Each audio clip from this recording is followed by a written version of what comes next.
Hey guys, how's it going? I've got some more tips and tricks today, and I'm pretty excited about this one because there's some really good tips in this video. So to start, this is a tip that's going to work best with longer weapons, and you see there are a lot of objects and kind of obstacles in this game that you can use as a sort of barrier between you and the opponent that you can attack over. Doing this is going to let you pretty much get some free damage without having to worry about getting hit yourself.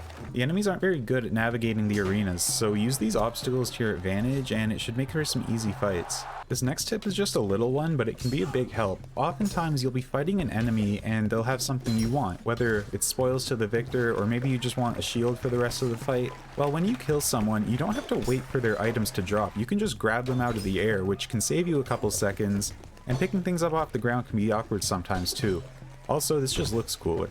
So the next two tips have to do with avoiding damage, and the first way you can do that is to actually attack instead of blocking or dodging. This works best with heavier and longer weapons, but any weapon will do. It also works best when your opponent is holding an attack because then you know it's coming, so you basically just want to attack their weapon because that's pretty much going to cancel their attack. I really like to do this with two-handers since you can't use a shield anyway and they aren't much good for blocking either. Now real quick, before getting to the last tip, remember to drop a like on the video if you're enjoying these tips. That really helps me and it lets more people see the video. Also remember to subscribe if you don't want to ever miss any tips.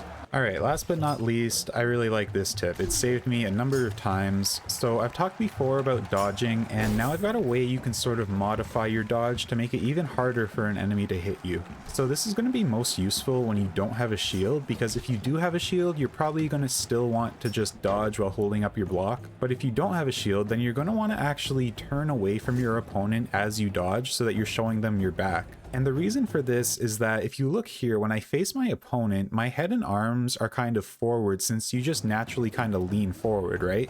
So by turning around, now all that stuff is further away and there's nothing sticking out on your back for them to hit. So in effect, it's like you gain some extra distance on your dodge because all that stuff's out of the way. And that's that, so I hope these tips are helpful to you guys. Thanks for watching, and I'll see you next time.